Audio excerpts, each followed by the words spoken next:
So why did you start Azul? I started for a couple of reasons. I was born in Brazil, and so my dad was a missionary for the Mormon church down there. He went down, fell in love with the people, the country, came home, married my mom, who was an American, so they're both Americans. But he said, I want to move back to Brazil. And so he was a foreign correspondent for United Press International for 7 years down there, bureau chief and a reporter.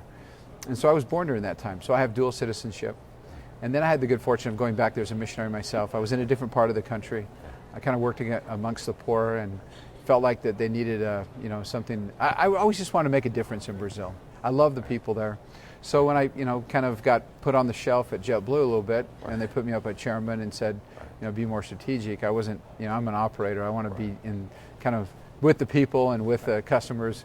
And so I said, I went down and took a look at it, and I go, wow, this is a great opportunity down here. And we created a company from 0 to $1 billion in sales in just the third year.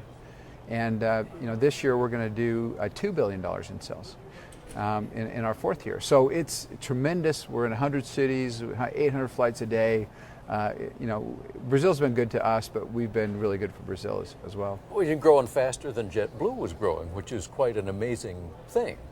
You've been involved in a number of airlines. Involved in the startup of WestJet, I think, in Canada. Yeah. Morris Air, you started.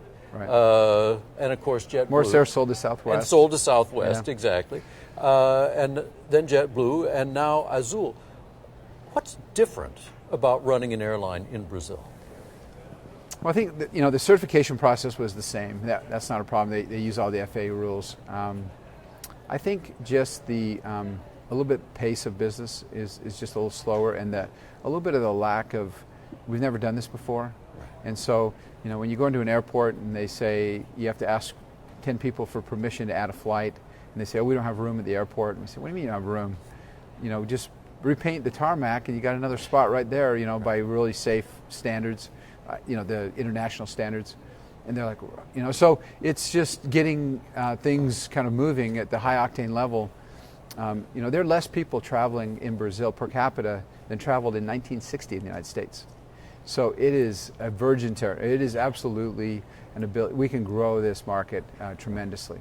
Well, now it does seem amazing to me that that this opportunity was there. In other words, why hadn't someone else been there? I mean, for you to be the only airline serving 43 cities seems like a huge opportunity that was just sitting there. Well, when everybody always says that to me, well, why didn't anyone ever put TVs on airplanes before? That's stupid. Well, I don't know. I mean, I love TVs on airplanes. I don't know why they didn't. That's not my problem. Right. But I did, and it was a success with JetBlue, and we have them at Azul. Right. The other thing is when you have duopolies, duopolies are very bad for a market. Right. And we had a duopoly in Brazil. It was 95% of the market was being run by 2 airlines. Right. And when you have a duopoly, what happens is, their costs are higher than they should be because they just are sloppy. Right. They don't have to fly to cities. It's kind of like, oh, you live in this city? Well, there's an airport 4 hours from now. Just drive it. And or there's an airport would 2 hours. They'd have to. They wouldn't have another choice. Right. So they actually were in these cities over time.